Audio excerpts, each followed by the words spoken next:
Hi, my name is Fred Klittich. I pastored the South Weymouth Church of the Nazarene for 15 years. It was a blessing and a thrill. I'm a retired Nazarene pastor now living in Bow, New Hampshire. And my wife Joyce and I pastored there and served there, and the people were very gracious and loving, and it was a great time to minister.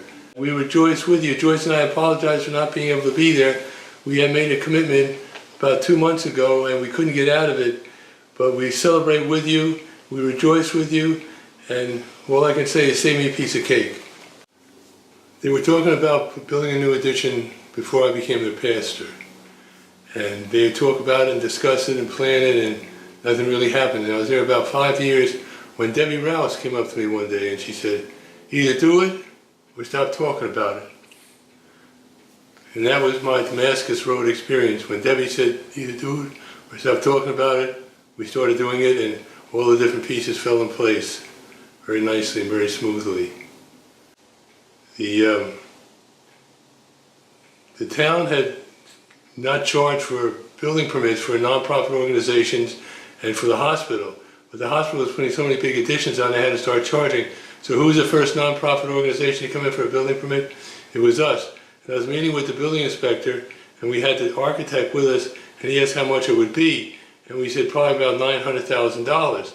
Now you pay so much per building dollar on a building permit. And the building inspector said, no, it's only worth about $300,000. So we saved several $1,000s on the building permit. And these are just little miracles that the Lord put together as we went along. Obviously there's a big expense involved, and it's great that you're paying off that debt. But right in the middle, when you're doing a building program, most of the energy is focused on the sanctuary or whatever the project is. During that year of construction, we as a church went on our first work and witness trip to Lesotho, Africa with Dale and Pat Stotler, and we raised all the money that was needed for that.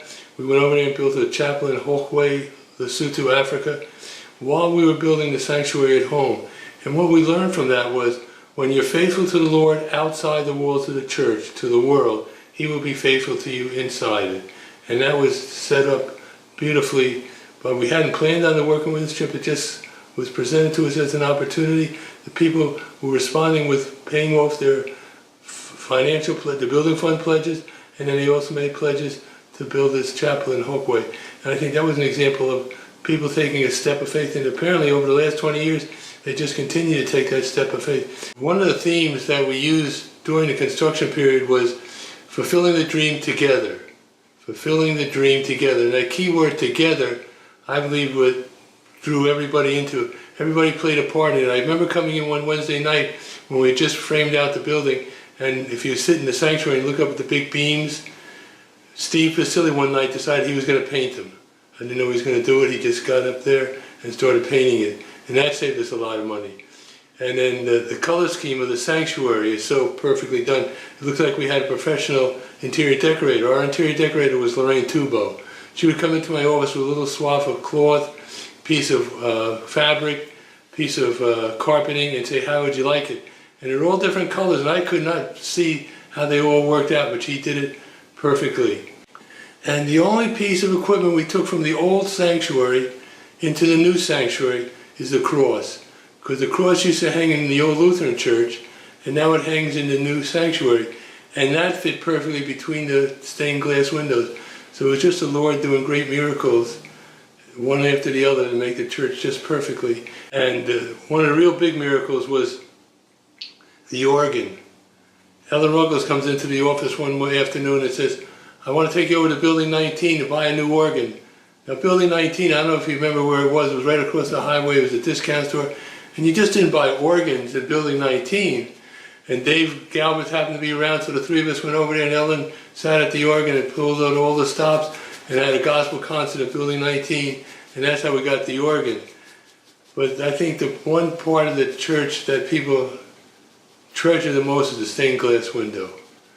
And Dave Galbraith's father did that personally in the loft above the old sanctuary all winter. Now the scary part was you had to measure it exactly right, because you couldn't make them bigger or smaller, stained glass. So when we brought the first one down, we all were praying, and it fit perfectly. Now, we also had to be concerned as you look at the stained glass window, which the screen is blocking right now, so after they lift it up, look at how the sunbursts come out perfectly. And now we didn't know whether it was going to come out perfectly, but the Lord just did the miracles. The church celebrated its 50th anniversary because originally it was over in Quincy. It was a Granite Church. And it was 50 years, I don't know, in the late 90s, early 2000s. And there were 12 pastors that had passed in those 50 years. All 12 were still alive. Oh, wow. Yeah, we just lost Ken Alcorn and of course, Art Hughes, who both pastored. Art Hughes, when I started pastoring in New Jersey, he was the district secretary. So he signed my first district license. And when I was pastoring up in Burlington, we were at Eiffel Falls Camp, and the DS had called me about possibly considering South Weymouth, and Art was up there. Nobody knew about it, but Art did. And he says, go to South Weymouth.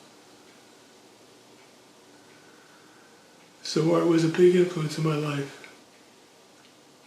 If I could get over the sweeping, I'd be pretty good. But it's from the Parkinson's. Yeah. I probably wouldn't have retired as early as I did, because when I was diagnosed with Parkinson's, I didn't know how it would progress or what physical limitations.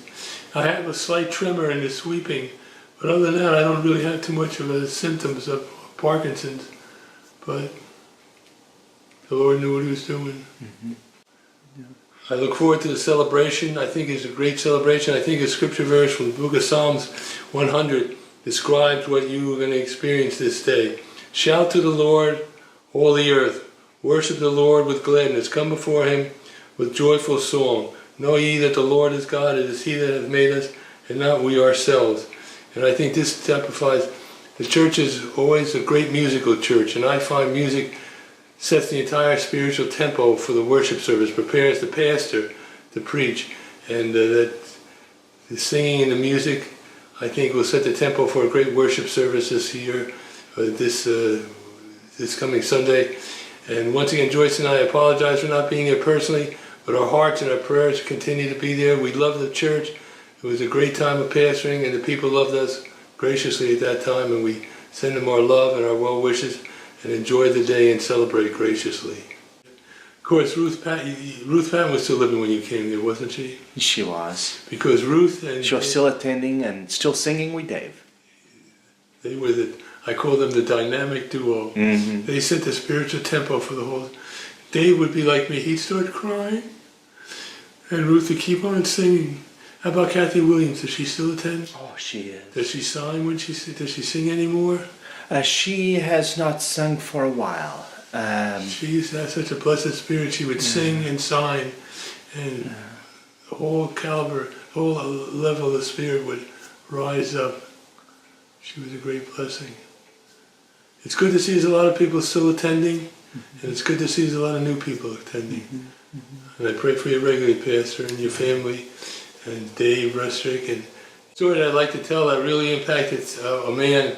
The building inspector was a Catholic man, and he would stop by every once in a while to make sure we were doing everything according to code. And he came by one day when we were digging a hole in the platform for the baptistry. And he looked at the hole and he said, "What is that hole for?" And I said, "It's for a baptistry." And he was used to having the Catholics baptized by just sprinkling. So I explained to him what we did, and then he was concerned.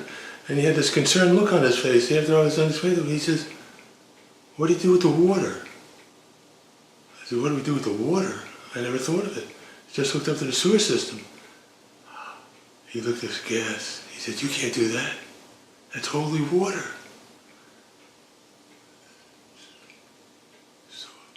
So I said, "What's the solution?" He says, "You have to dig a dry well and put it in there. So when you empty the water out of this baptistry each time, it doesn't go into the sewer system." This Catholic man had us build a dry well, and he came to the dedication, and he was a faithful, godly man, and he helped us a great deal. And it showed me how the Lord was touching many people, even outside the church, to make everything work perfectly. But we have one of the few baptistries that were blessed by a Catholic man. And that was just another example of the Lord working miracles in the Lord. And the reason I weep, As many of you know, the reason I retired was I had Parkinson's. And most people are used to seeing tremors of Parkinson's. One of my symptoms is my emotions are just below the surface. So when I talk about the Lord's work, my joy is coming out in tears. And I apologize. I'm not weeping for sadness. I'm weeping for joy. Because the Lord has blessed the South Weymouth Church in Nazarene, and Joyce and I are gracious that we've been a small part of that church, but it made a big impact in our ministry. And thank you for letting me share a few minutes with you. God bless you. And have a great day. And don't forget about the piece of cake.